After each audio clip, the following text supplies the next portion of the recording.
Section 1.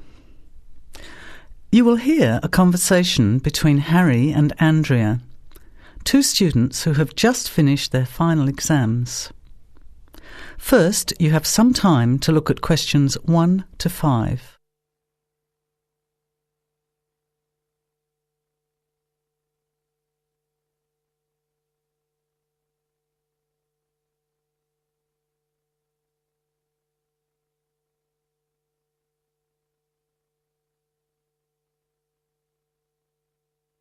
Notice that an example has been done for you. This time only, the conversation relating to the example will be played first. Hi, Andrea. How are you feeling now that exams are over? It's fantastic to have finished, isn't it? And to sleep in every morning. What about you? The student is happy to have finished exams, so you circle B. Now, let's begin. Answer the questions as you listen. You will not hear the recording a second time. Listen carefully to the conversation and answer questions 1 to 5. Hi, Andrea. How are you feeling now that exams are over? It's fantastic to have finished, isn't it? And to sleep in every morning. What about you?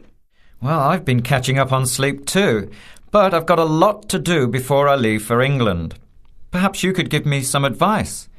I've got a lot of things I can't possibly take back with me, but I don't know what to do with them. Well, it depends on what sort of things they are and whether you're thinking of giving them away or selling them. Well, almost everything. Furniture, the fridge and other kitchen stuff that I bought from the previous tenant. But the new people have already got what they need, so they're not interested in buying stuff from me. I can't afford to give it away, but I'm not sure how to sell it all.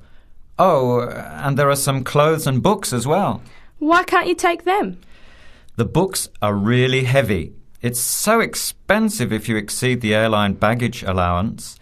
And the clothes just won't all fit in my suitcase. It's amazing how much stuff I've accumulated since I've been here. Anyway, I don't think I'll need as many summer clothes in England as I have here in Australia. I see. Well, there are several alternatives. First of all, you could put up notices around the university about the books. You know, on the notice boards in the Student Union building and in the economics department. Anywhere second and third year students will see them. People are always keen to buy cheap textbooks. OK, what should I say on the notices? Just put the titles, authors and price you want, your name of course, and maybe put your phone number on those little tear-off tags. That's a good idea. And what about the furniture? You could try doing the same thing, but usually students are away all summer, so they don't want to buy furniture now. Another place to try might be a second-hand shop. Someone from the shop will usually come around and give you a free quote, and then you can decide. But you don't usually get much money for that sort of stuff. Before you hear the rest of the conversation, you have some time to look at questions 6 to 10.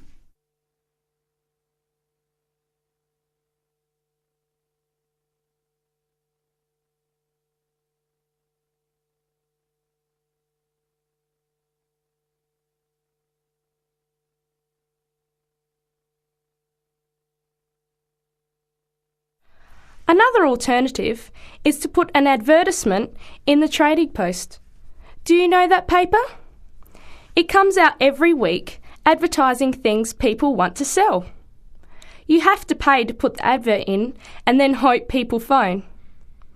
Give them as much information as possible, and if they're interested, invite them to come and have a look. The hard part is agreeing on a price. No, I haven't seen the Trading Post, but I should have a look at it. And I could advertise the fridge, the microwave and the furniture. But the kitchen stuff isn't really that good. You know, old cutlery, a few pots and pans and some plates and things. What shall I do with them? Well, another option is to donate the kitchen things to a charity shop. You know, like the Salvation Army or St. Vincent de Paul? Why don't you get a second-hand shop to give you a quote first? Yes, I could do that. Find out how much they'll give me and then decide whether to sell them or give them away. But I've still got the clothes. A charity shop will take them too, as long as they're in good condition. And even though you don't get any money, at least you know that someone who really deserves some help has benefited. That's a good point. I'll advertise the expensive stuff, the furniture, and donate the clothes and kitchen stuff. Let's go and buy a trading post and you can help me write the advert. Well, actually, I'm interested in buying the fridge and the microwave, depending on the price, of course. OK, let's see how good you are at bargaining. That is the end of section 1. You have half a minute to check your answers.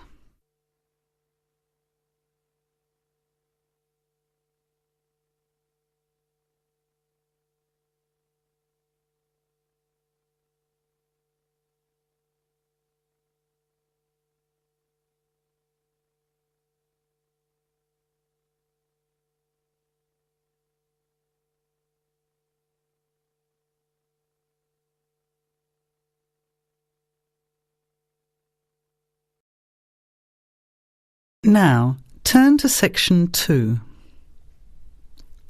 Section 2.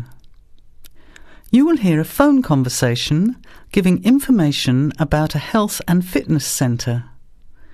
Before you hear the talk, you have some time to look at questions 11 to 16.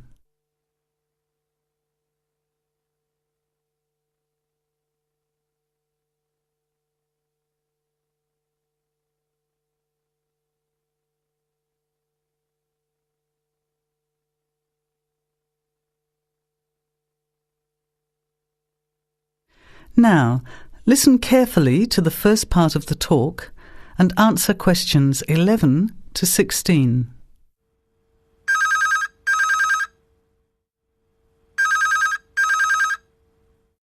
Hello?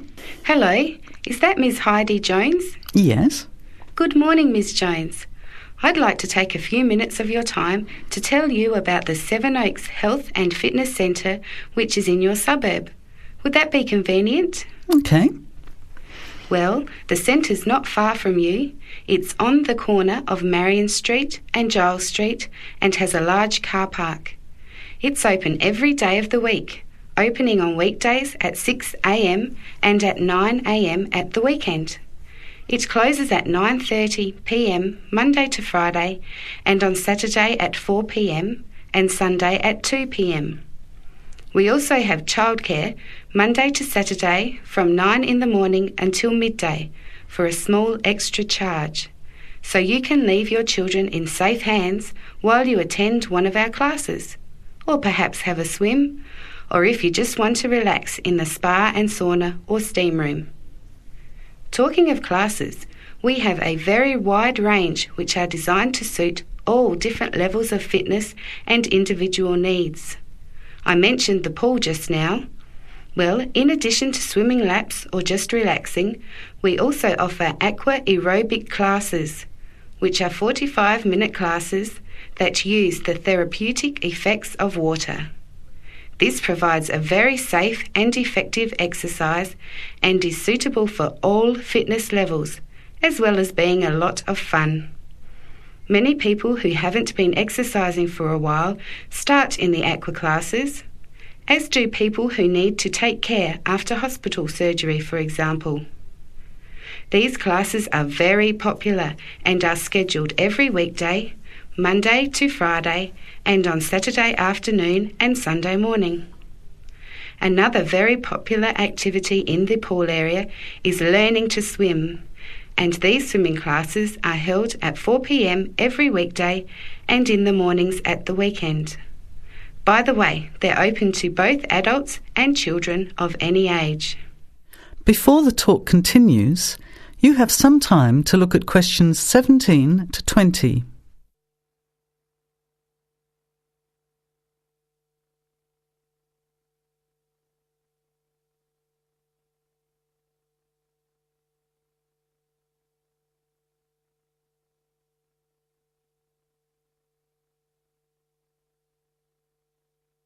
Now, as the talk continues, answer questions 17 to 20. Now, it would take too much of your time to tell you in detail about all our programs, as we have a very wide range of activities at different times. However, I'll just outline some of them. Our super circuit classes are extremely popular, and you get a good aerobic workout while toning your muscles. They're easy to learn, as you combine using hydraulic equipment with exercises guaranteed to give you a good cardio workout. The teachers are very good and there's a fun atmosphere.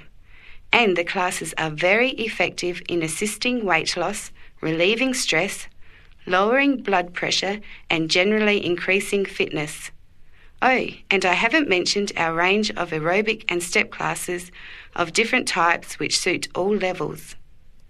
Our specially designed aerobics room holds over 55 people, and our highly qualified and trained staff can advise you as to which class might suit you. We are inviting you to a free 1-week trial period when you can come and try any of the classes or activities before you make the decision to join. By the way, there is also a large and very well-equipped gym where we offer free fitness assessments, and you can have an individual program designed just for you. Also, the cardiovascular room has the latest range of machines which help you burn fat, increase your fitness, or just warm up. They're very popular, as you can forget all about the calorie burning by watching your favourite music videos on TV while you exercise. Right now we have a very special new member joining fee offer, which allows 2 memberships for the price of 1, a real bargain. So if you can, bring along a friend who'd like to get fit as well in time for summer. Come along and try us out. You can meet the staff. Try out some of the classes for a week, absolutely free. And then, if you like us, sign up for only $110 each for 6 months. Thanks for taking the time to learn about the centre, and I hope we'll see you there soon, Heidi. I'll put one of our brochures in the mail for you right now. Bye for now. That is the end of section 2. You have half a minute to check your answers.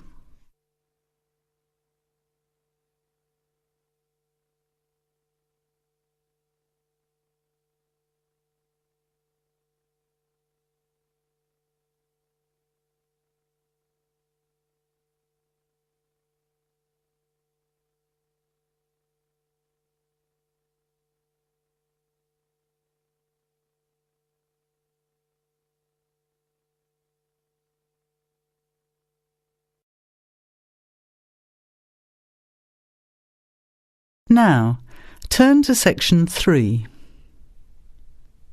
Section 3. You will hear 2 business studies students, Evelyn and Mark, preparing for a seminar presentation. Before you hear the conversation, you have some time to look at questions 21 to 25.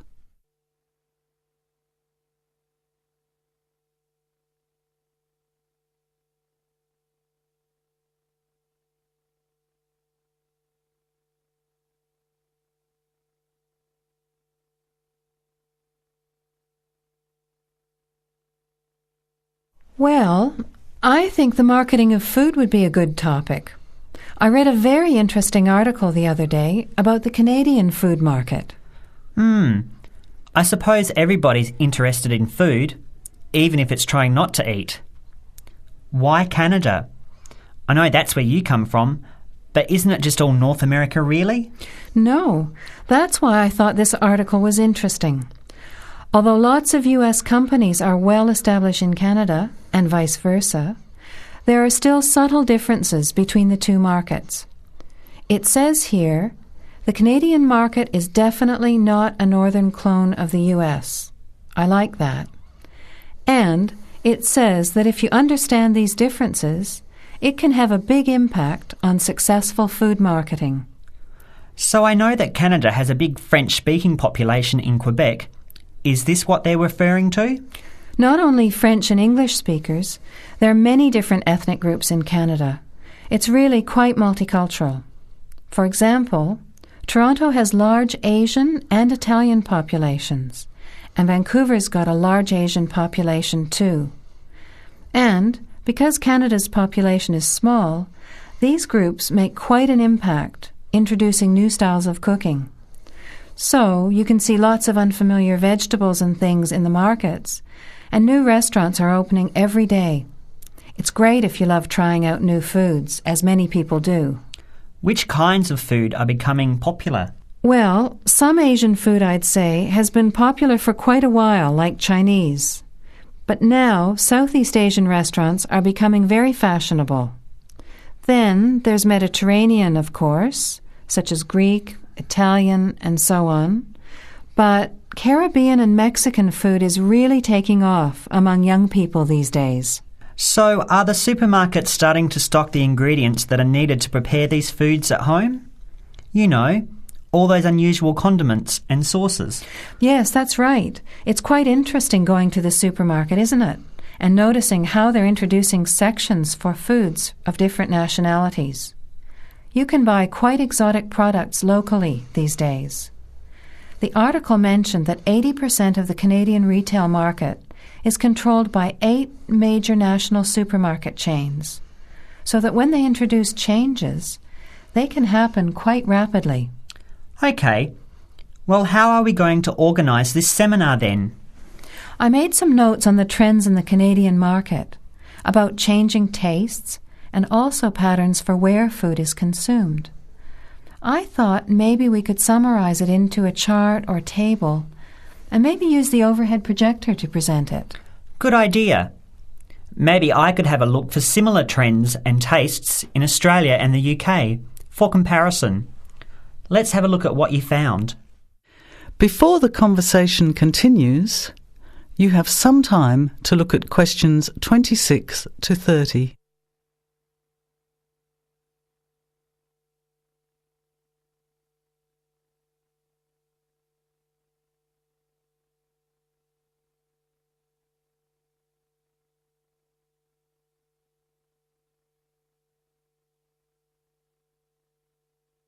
Now, as the conversation continues, answer questions 26 to 30. The most significant trend, it seemed to me, was that Canadians are definitely interested in healthy food. For example, did you know that salads are the 3rd most commonly eaten food in Canadian restaurants? Really? What about organic food then? Is that becoming more popular? Yes, it's definitely moving into the mainstream compared to a few years ago. And a recent survey showed that 4 out of 5 shoppers said that they check the fat and nutritional information on the packet when they're deciding what to buy. What other trends did you find out? There's one change I noticed straight away when I was home last year, in the meat department. You know, here the meat packaging says rump steak or 4-quarter chops and so on.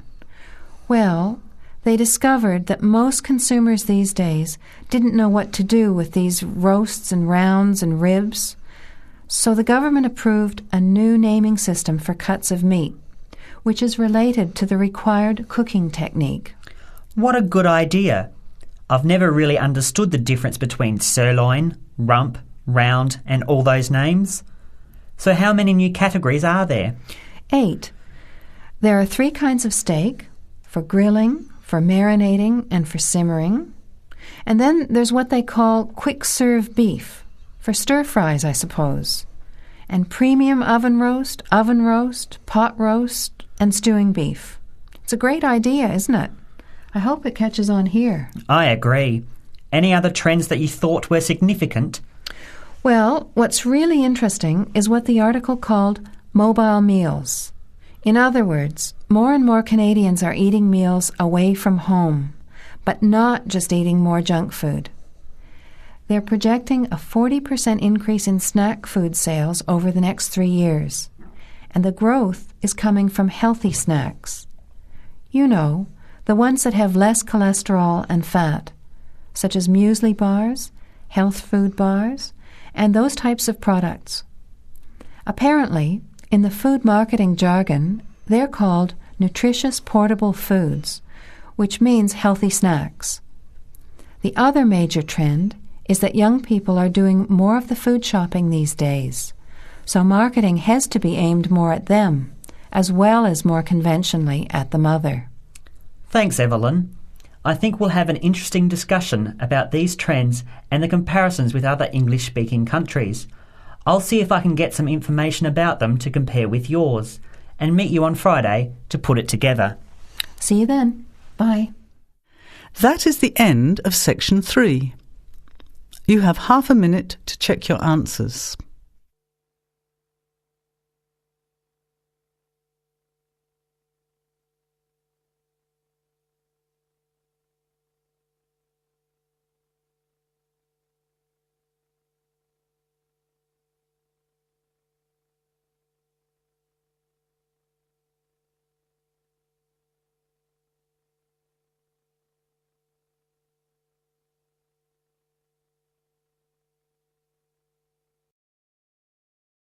Now, turn to section 4. Section 4. You will hear a talk given by Dr. Miranda James. First, you have some time to look at questions 31 to 35.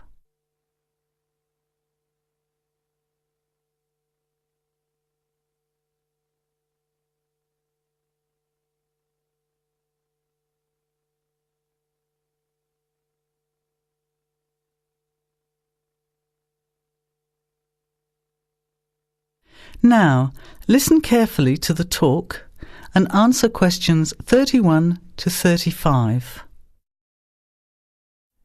Good afternoon, everybody, and welcome to the first in a series of talks we have arranged for the Overseas Students Association this semester.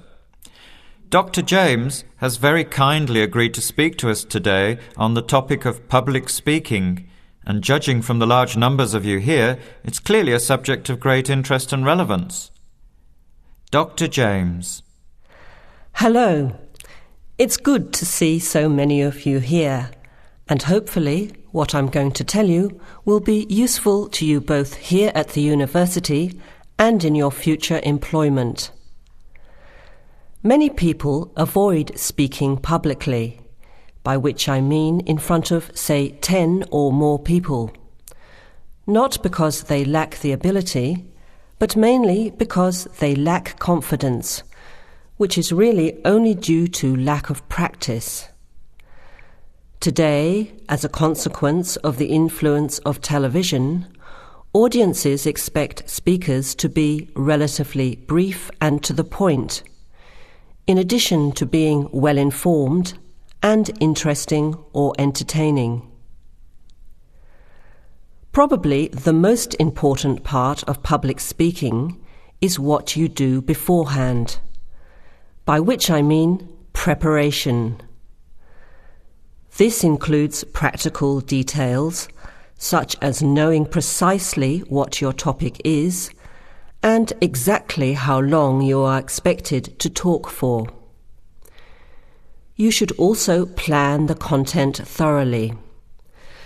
A good strategy is to write out the content as you intend to say it, and then make brief notes, preferably on small cards, which you use to talk from. This way you sound more natural. You incorporate pauses while you look at your notes, and you can then look at your audience while you are speaking.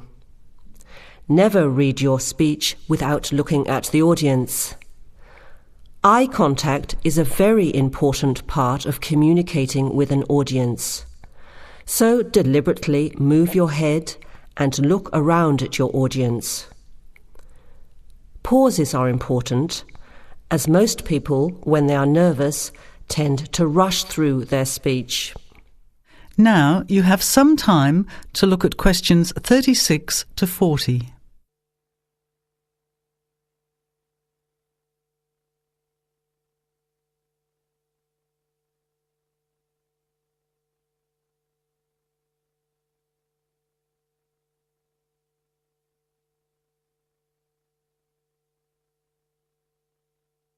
Now listen and answer questions 36 to 40.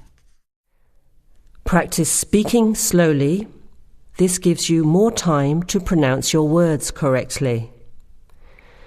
It's always easier for your audience to listen to someone whose speaking is clear and calmly paced, so that they can understand the ideas being explained. And the bigger the group, the more slowly you should speak. Remember to project your voice, speaking clearly to the person furthest away from you.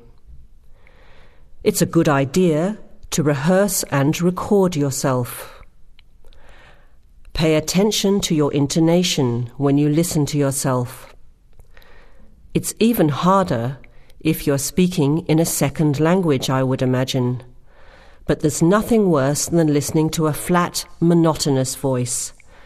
So try to vary your tone and rhythm. This will add meaning to your words. Lastly, pay attention to both your posture and your gestures. A confident person stands or sits in a small group with their head up, chin out, and shoulders back.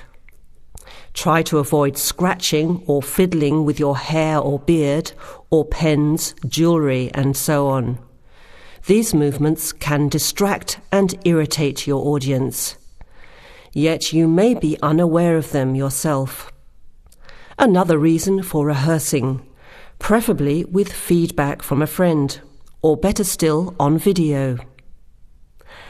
I hope these few tips will make your experience of speaking in public a little easier.